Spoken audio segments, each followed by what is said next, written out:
first guest tonight is a published author. He is a poet. He's a motivational speaker.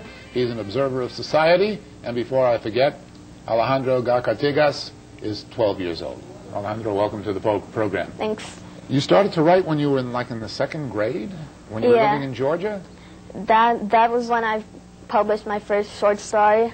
And the story was about how one night I wished to be a baseball, and then I became a baseball. Mm-hmm. And you became one? Yep, and then I described all the hardships of being a baseball. And at the end I said the next night I wanted to be a bat. Yeah, a very good idea. When you were a baseball, did you get hit rather hard by Big Mac or somebody like that, or Sosa? Yeah, one of the worst hardships. One of the worst hardships of being a baseball.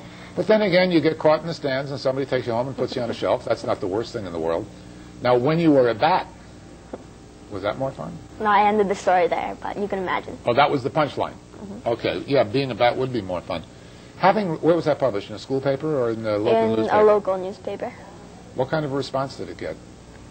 A lot of the teachers liked it because it wasn't like a requirement to enter. It was just kind of like you can enter if you want to, and it really showed I liked writing.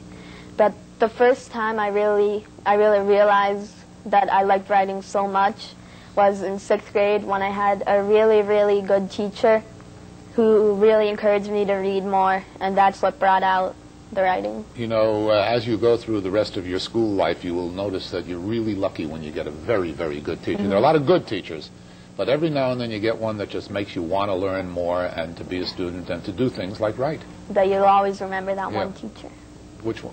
What's that teacher's name? Mrs. Gallagher. She was a very good English teacher. And what grade was that? The 6th grade, you said? 6th grade. Now, did you write a lot of stuff for her because she inspired you to do that? A lot of compositions, a lot of papers? Yeah, I put a tiny little poetry book together. I didn't publish it, but I did that in her class because I really started to get into poetry then too. Now, when you write poetry, do you write rhyming poetry? Not usually. I usually write free verse. Free verse. Because rhyming, what you have to do is you have to kind of choose the words so they rhyme, and free verse is more you don't have to use specific words. You can use the words that you think will bring out the meaning you want in the poem. Yeah, free verse poetry is really storytelling with a certain rhythm to it. Yeah. But rhyming poetry can be fun too. Yeah. And it's a challenge. And you have to use a rhyming dictionary, which is not considered cheating by poets. Did you know that? No, I didn't know that. There are rhyming dictionaries, and poets use them because there are a lot of words that are difficult to rhyme. And there are some that you can't rhyme. Do you know what one of the words in the English language is that has no rhyme? Orange. Orange? Yeah. No rhyme. No rhyme for orange. There are 2 others, and I can't remember what they are now.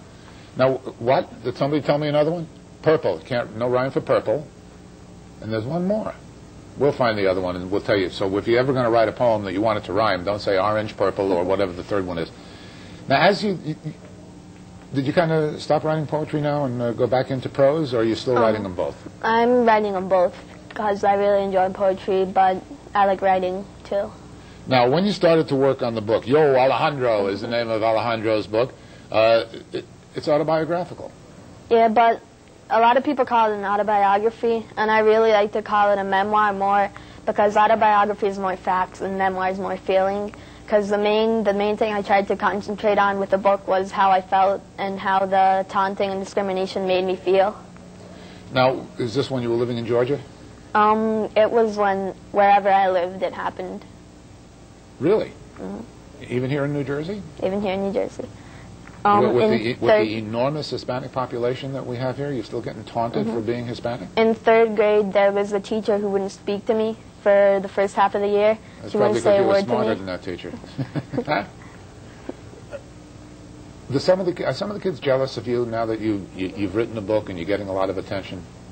Well, what happens is... But now you're opening yourself up for another kind of taunting.